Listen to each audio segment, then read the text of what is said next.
오늘 함께 보실 하나님 말씀은 누가복음 23장 32절에서 43절까지 말씀입니다. 교독하신 후에 마지막 절 함께 읽겠습니다.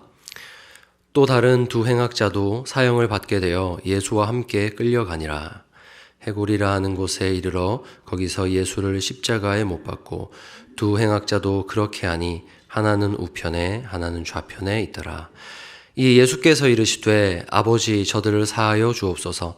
자기들이 하는 것을 알지 못함이니이다 하시더라. 그들이 그의 옷을 나누어 제비 뽑을세.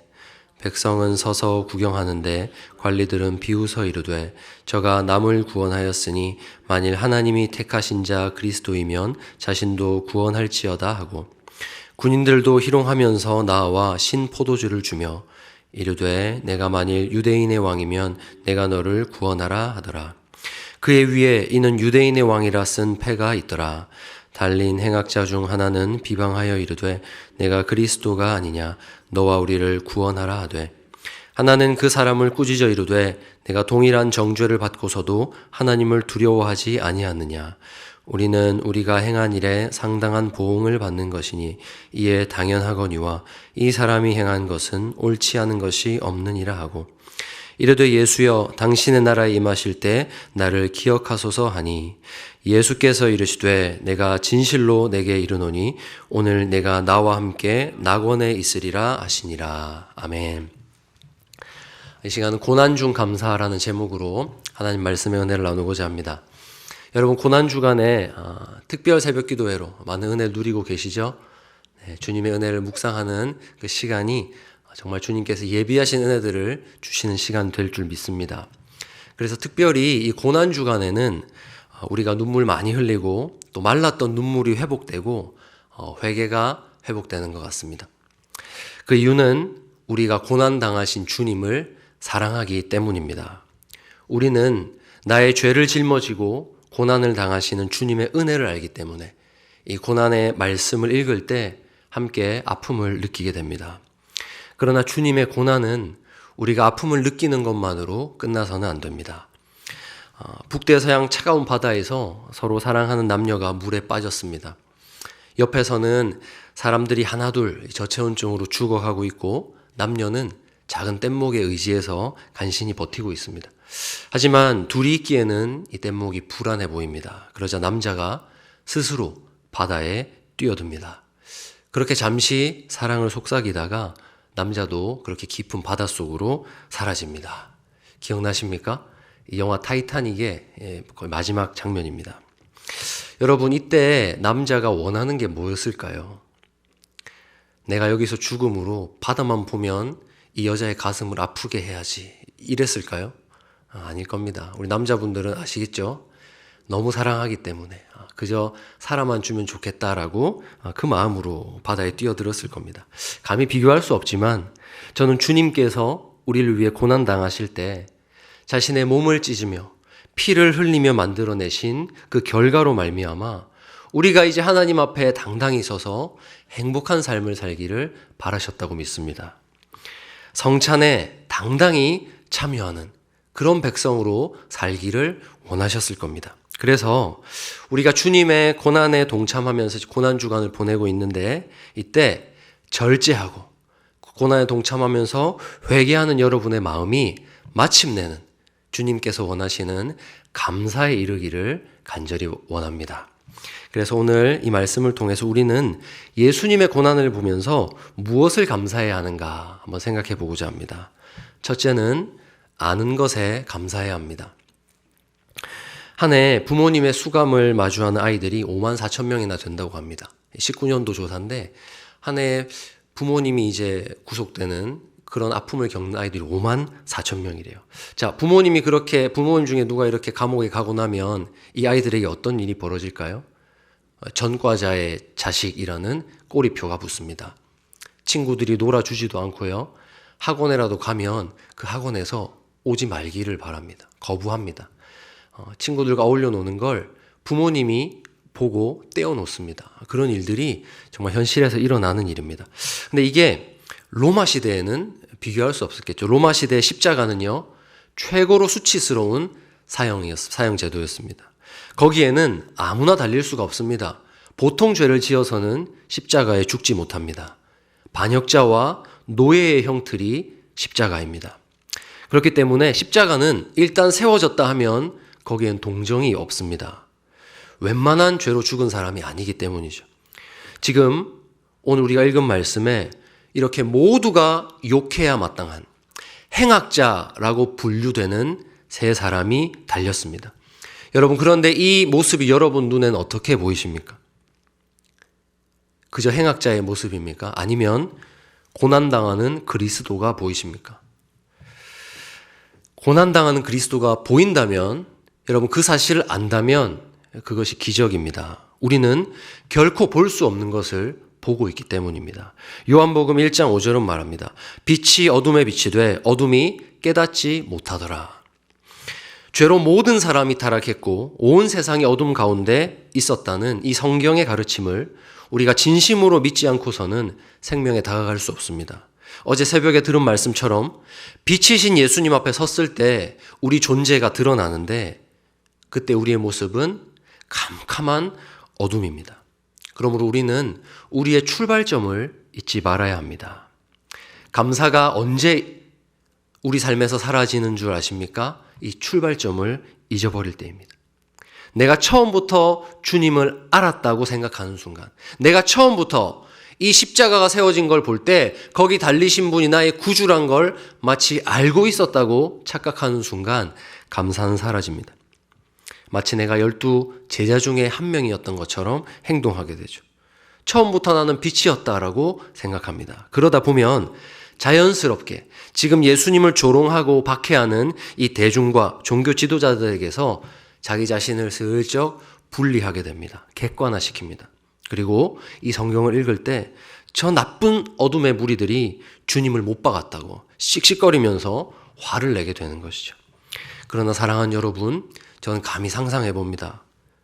내가 저기 서 있었다면, 우리가 거기 함께 서 있었다면 우리는 어떻게 반응했을까? 그 화난 군중들 속에서 무기력하게 달려있는 예수님을 보면 아마 저도 그 비방에 동참했을 겁니다. 그래서 저는 빛이신 예수님 앞에 서서 제 자신을 비추어 볼 때 이렇게 말할 수밖에 없습니다. 나는 저기 있는 군중과 다를 게 하나도 없다. 여러분도 같으십니까? 이게 우리가 어둠이었다는 성경의 증언을 바르게 이해한 결과입니다. 감사는 우리가 저 군중과 같은 존재였음을 인정하는 데서 시작됩니다. 그러나 여러분, 우리의 출발은 저 군중들과 같았지만 아직도 같습니까? 이제는 같지 않습니다. 정말 놀랍게도 이제 우리는 그분을 다르게 알게 되었습니다. 조롱거리였던 그 십자가에서 이제 우리를 위해 고난받는 구주의 모습을 보게 되었습니다. 그분의 죽음에서 날 위한 사랑이 보이기 때문에 이제는 심지어 아프기까지 한 것입니다. 그러므로 십자가에서 날 향한 하나님의 사랑을 읽어내고 아파하며 감사로 반응할 수 있다는 이것이야말로 우리가 고난주간에 감사해야 될 제목입니다. 오늘 이 본문을 우리는 스스로 깨달은 것이 아니라 하나님의 은혜로 깨달아서 눈물과 감사로 반응하게 된 것입니다. 이 은혜를 주신 하나님께 감사를 회복하는 여러분 되시기를 축복합니다. 둘째는 참아주신 것에 대한 감사입니다. 지금 군중들이 화가 난 이유가 뭘까요? 예수님이란 분이 이전에 보이신 그 놀라운 일들로 미루어 보아서는 지금 충분히 할 수 있을 것 같은데, 심지어 십자가에서도 내려올 수 있을 것만 같은데 너무 무기력한 거예요. 기대했던 그 일을 안 하시기 때문에 화가 나는 겁니다. 5,000명을 먹이고 죽은 자를 살리고 말씀 한마디에 귀신이 떠나가는 사람이라면 한번 기대를 걸어보지 않았을까요? 그런데 이 기대가 십자가 위에 달린 그 무기력한 모습을 보면서 이제는 분노로 바뀌는 겁니다. 자꾸 거기서 내려와 보라고, 스스로 구원하라고 조롱하는 것은 그런 의미입니다. 분노입니다. 그런데 이 말씀을 가만히 보면 예수님의 모습이 뭔가 부자연스럽다는 걸 발견하게 됩니다. 분명히 두 세력이 부딪혀서 하나는 이겼고 하나는 처참하게 졌습니다. 승자는 십자가를 세워서 패자를 달아놓고 조롱하면서 자기들이 옳았음을 대중 앞에서 증명하고 있습니다. 그런데 예수님의 모습이 아무리 봐도 패자의 모습이 아닌 겁니다. 그의 겉모습은 피투성이가 되고 십자가에 달렸을지언정 그는 마치 이 모든 일을 이미 아는 사람처럼 거기에 달려 있습니다. 그분이 아버지께 구한 것은 나를 여기서 내려달라는 기도가 아니라 오히려 자기를 십자가에 달게 한 그 사람들을 보면서 용서해달라는 말씀을 하고 있습니다. 예수님은 지금 내려올 생각이 없습니다. 그래서 패자의 모습이 아닌 거죠. 34절 말씀입니다. 이에 예수께서 이르시되 아버지 저들을 사하여 주옵소서 자기들이 하는 것을 알지 못함이니이다. 지금 예수님은 누가 틀렸다고 말하고 있습니까? 십자가에 달린 자신이 틀린 것이 아니라 저들이 틀렸다. 하나님 앞에서 자신이 결코 틀리지 않았음을 끝까지 믿고 있는 주님이기에 주님은 승자입니다. 그래서 충분히 능력으로는 내려올 수 있지만 그곳에서 오래 참으십니다. 그 자리가 예수님에게 합당한 자리이기 때문입니다. 저는 세상에서 사랑 중에 가장 힘든 사랑이 사랑할 수 없는 대상을 사랑하는 것이라고 생각합니다. 뭐 좀 말이 안 되긴 한데요. 사랑할 수 없는 대상을 사랑하는 것. 이거는 힘든 게 아니라 거의 불가능에 가깝다고 봅니다. 예수님은 지금 누구를 위해 십자가 지고 계십니까? 예수님을 사랑하는 자가 아닙니다. 그 사랑의 가치를 모르는 자를 위해 십자가를 참고 계십니다. 그는 고난의 가치를 전혀 이해하지 못하는 무지한 백성을 위해 십자가에 달리셨습니다. 이사야는 이 백성의 무지함에 대해서 이렇게 말씀합니다. 우리도 그를 귀히 여기지 아니하였도다. 지금 보면 너무나 고귀한 일이 십자가에서 펼쳐지고 있는데 너무나 존귀한 분이 십자가에 달리셨는데 우리는 그를 귀하게 여길 줄 몰랐다. 여러분, 예수님이 십자가 위에서 고난과 멸시를 당할 때 우리는 그분에게 합당한 감사와 사랑으로 그분을 대하지 못했습니다. 주님은 사랑하는 자들에게서 받아야 할 그 마땅한 사랑과 존중, 그것을 아무것도 받지 못하셨음에도 우리를 끝까지 사랑하신 겁니다. 참아주신 것입니다. 여러분, 부부 사이에서도 그렇지 않습니까? 사랑과 존중을 내 남편이나 아내가 당연하게 받아들이는 모습들 때문에 어떻습니까? 괘씸하지 않습니까? 저만 그렇습니까?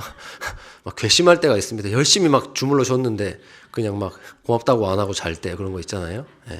그렇습니다. 속이 상합니다.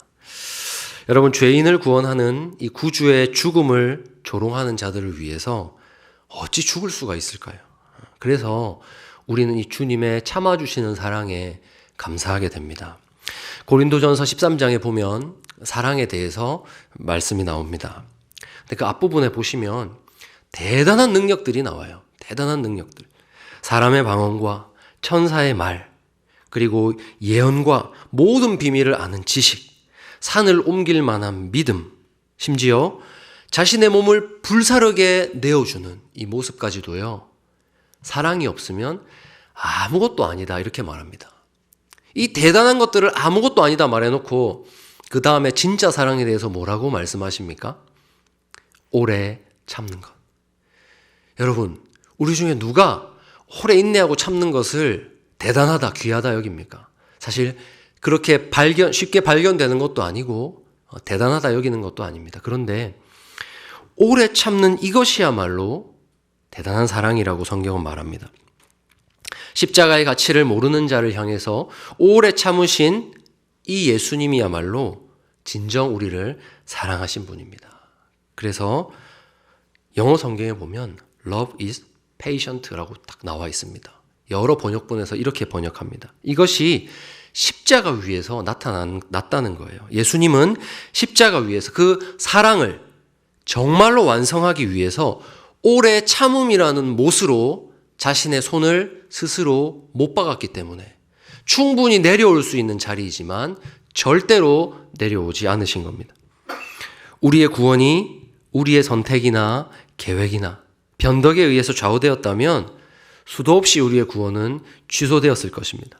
하지만 우리 구원의 과정이 십자가에 못 박히셨음에도 불구하고 거기서 합당한 존경과 사랑을 보내지 않는 그 십자가의 의미조차 모르는 무지한 자들을 향해서 끝까지 참아주시는 주님의 손에 있었기 때문에 우리의 구원이 이루어진 줄 믿습니다. 그러므로 여러분, 우리의 찬양과 경배는 우리 때문에 십자가 위에서 끝까지 참으신, 다시 만났을 때 손에 못자국이 있는 그 예수님께 돌려지는 것이 합당합니다. 여러분, 고난주간 이 오래 참는 사랑을 받은 성도들은요, 이런 열매를 이제 올려드릴 수 있을 것 같습니다. 영혼을 얻기 위한 오래 참음에 동참하는 것. 여러분, 우리가 고난주간 보내면서 주님의 고난에 동참해야지 하면서 여러 가지 일들 하시잖아요. 미디어도 절제하시고, 금식도 하시고. 그런데 나중에 보면 이 금식을 내가 왜 하지? 라고 목적을 잃을 때가 있어요. 그렇죠? 분명히 내가 주님의 고난에 동참해야지 하고 막 경건하게 시작했다가 나중에는 이 금식 끝나면 내가 고기를 사 먹어야지. 뭘 먹을까 고민하고 그렇게 끝나는 금식도 있잖아요. 남자들을 보면 의미 없는 고통을 즐기는 존재들인 것 같아요. 목욕탕에 가면 뜨거운 그 한증막이 있잖아요. 들어가면 이유도 없이 참아요. 왜 그렇습니까? 내가 당신보다 강하다. 어떤 자존심 때문에 굳이 참을 필요도 없는 데서 계속 참아요. 스스로를 힘들게 하는 거죠. 우리의 고난에 동참하는 모습은 이래서는 안 된다는 거예요. 주님의 고난에 동참하는 것은요, 분명한 목적이 있어야 돼요. 우리는 오래 참음이라는 이 행위가 내는 최고의 결과를 십자가에서 봅니다. 우리도 이런 목적을 가지고 참아야 됩니다. 참는 것이 참 우리를 고통스럽게 하기 때문에 쉽게 포기할 때가 있습니다. 하지만 누군가를 내가 품어내고 내가 그를 품을 때 정말 열심히 나의 모든 것을 던져서 헌신하는데 그 사람이 이 헌신을 귀하게 여기지 않고 합당한 반응을 보이지 않음에도 끝까지 오래 참고 품어내는 그 사랑을 할 때 우리는 예수님께서 우리를 참으심으로 만들어낸 결과에 누군가를 동참시킬 수 있을 겁니다. 죄인이 변화되도록 누군가를 끝까지 품어내는 사랑. 우리가 이 사랑 먼저 받았음을 알고 감사로 이 고난에 동참하는 여러분 되시기를 바랍니다. 마지막 세 번째로 사랑밖에 모르는 것에 감사입니다. 우리 예수님이 사랑밖에 모르는 분이기 때문에 너무 감사합니다. 여러분, 우리 구주의 관심은 그분의 양떼인 우리에게 쏟아집니다. 오늘 새벽에 들었던 말씀처럼 주님에게 있어서 우리는 수단이 아니라 목적입니다. 그래서 저는 예수님과 함께 달린 이 행악자가 구원받는 모습을 보면서 사랑에 눈이 먼 우리 예수님을 발견합니다. 정말 우리 예수님은 영혼 구원밖에 모르는 바보 같은 주님입니다. 감히 바보 같은 주님이라고 표현할 수 있습니다. 돌 감람나무 위에 올라간 삭개오의 이름을 알고 불러내신 예수님. 수가성의 그 여인을 구원하기 위해서 나에게 물을 좀 달라 말씀을 붙이시면서 천국문을 여신 예수님에게 지금 십자가 위에서 만난 행악자는요, 우연의 결과물이 아닙니다. 예수님은 거기서 그를 기다리고 계셨습니다. 예수님은 이제 이 땅에서의 마지막 사역 가운데서 자신의 잃어버린 마지막 양을 찾으심으로 사역을 마치십니다.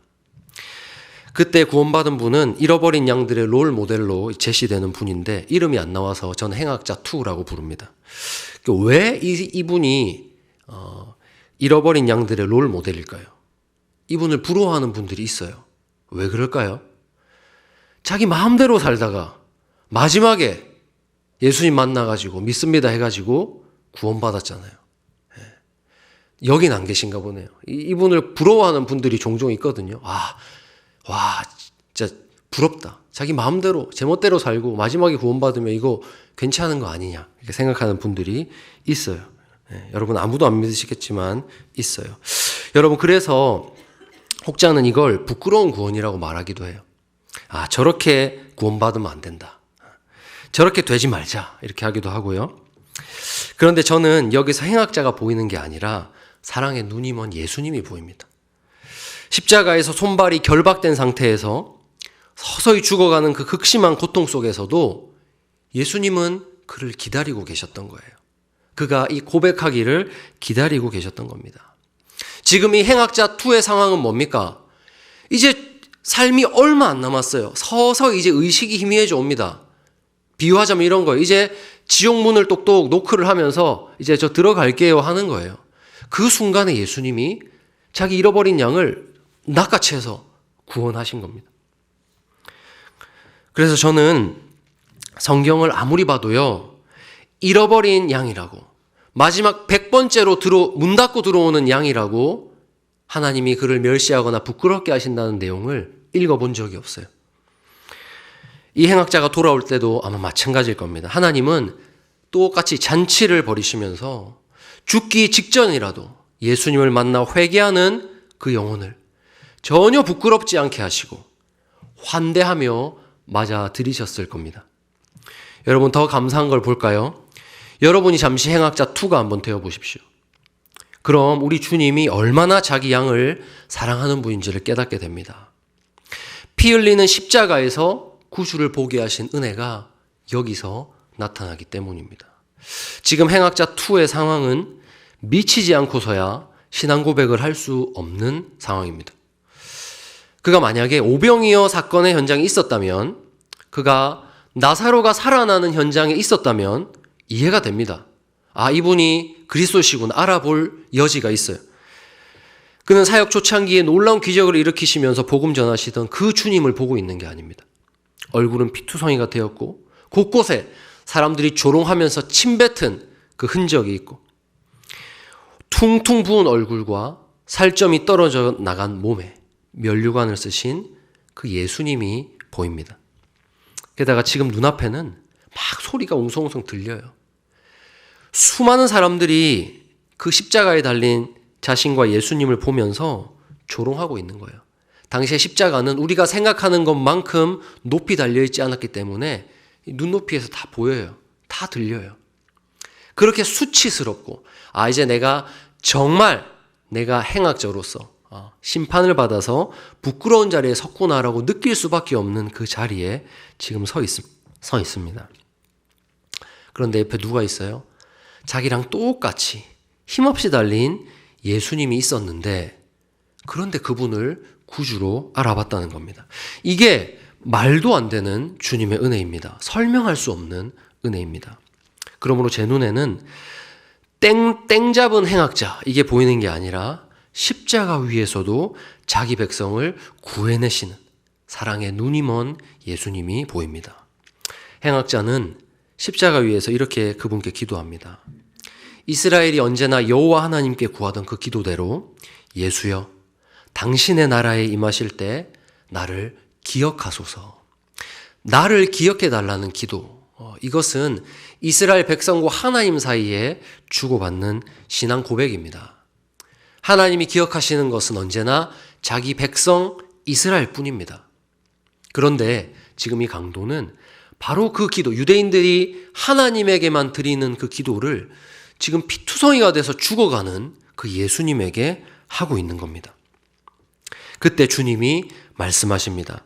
내가 진실로 내게 이르노니 오늘 내가 나와 함께 낙원에 있으리라. 아멘. 여러분, 유대인의 관점에서 지금 이 행악자 2가 고백한 건 아마 마르다가 고백한 것과 비슷한 관점이었을 겁니다.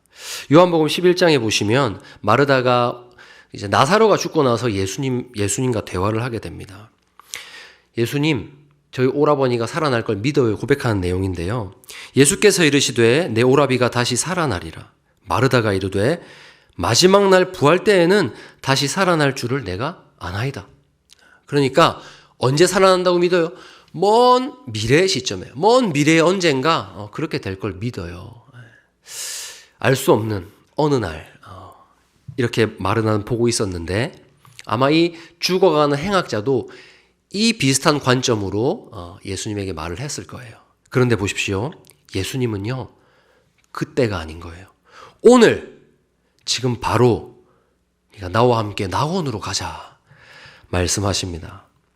그가 믿음을 고백한 그 순간, 해골이라 이름하는 그곳에서 에덴의 꽃향기가 만발하고 있는 겁니다. 사랑하는 여러분, 우리에게 부끄러운 구원이란 없습니다. 부끄럽다는 건 우리의 판단일 뿐입니다. 오직 십자가에 달리신 예수 그리스도를 나의 구주로 믿는 믿음.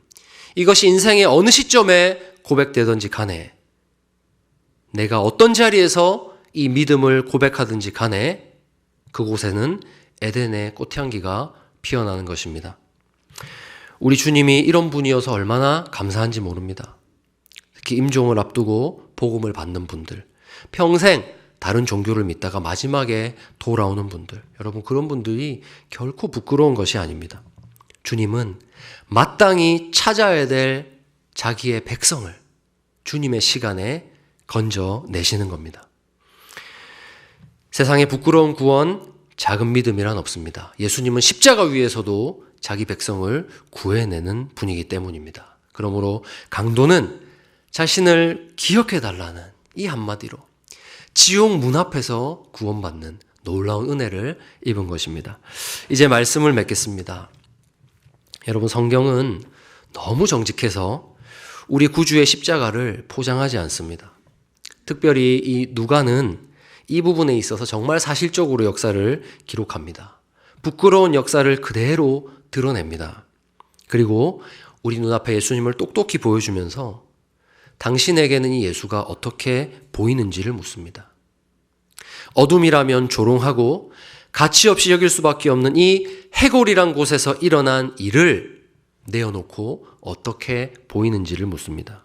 그런데 왜 그런지는 나도 알 수 없지만 이 고난이 나를 위한 고난이라고 믿어지고 날 사랑한 예수님이 저기 달리셨다고 마음이 아파오고 감사하게 되는 것.